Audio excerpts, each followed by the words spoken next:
திருமணம் ஆயிடுச்சு, 7 முறை கருக்கழிச்சிருச்சு அப்படிலாம் நீங்க பாத்தீங்கன்னா, ஒரு ஆண்டுக்குள்ள 7 முறை கருக்கழிச்ச சாதனையால நானா தான் இருப்பேன்.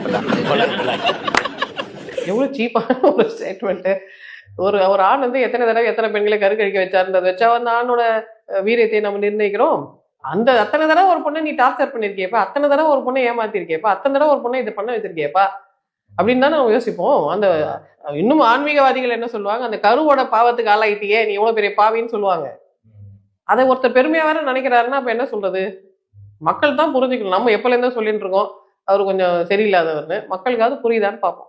சார், பெண்களுக்கு வந்து எந்த அளவுக்கு சமுதாயம் மரியாதை கொடுக்குதோ, அவங்க சரியான பெண்ணா இருக்கிற பட்சத்துல அவங்களுக்கு எந்த அளவுக்கு மரியாதை கொடுக்குதோ அந்த அளவுக்கு சமுதாயம் நல்லபடியா இருக்கும்.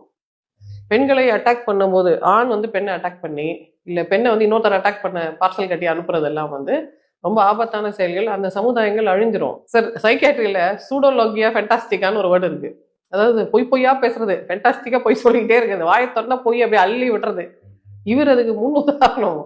எந்த டெக்ஸ்ட் புக்லும் இல்லாத உதாரணம் இவர். இவருக்கு இந்த மாதிரி ஒரு பிரச்சனை இருக்கு, இவரை நம்ப கூடாதுன்னு சொன்னா நம்மளெல்லாம் கொதருவாங்க. உங்க தலைவர் சரியில்லை, கொஞ்சம் செக் பண்ணிக்கோங்கன்னு சொன்னா அதை செக் பண்ற மனப்பான்மை, அந்த ஓப்பன் மைண்டட்னஸ் கூட அவங்களுக்கு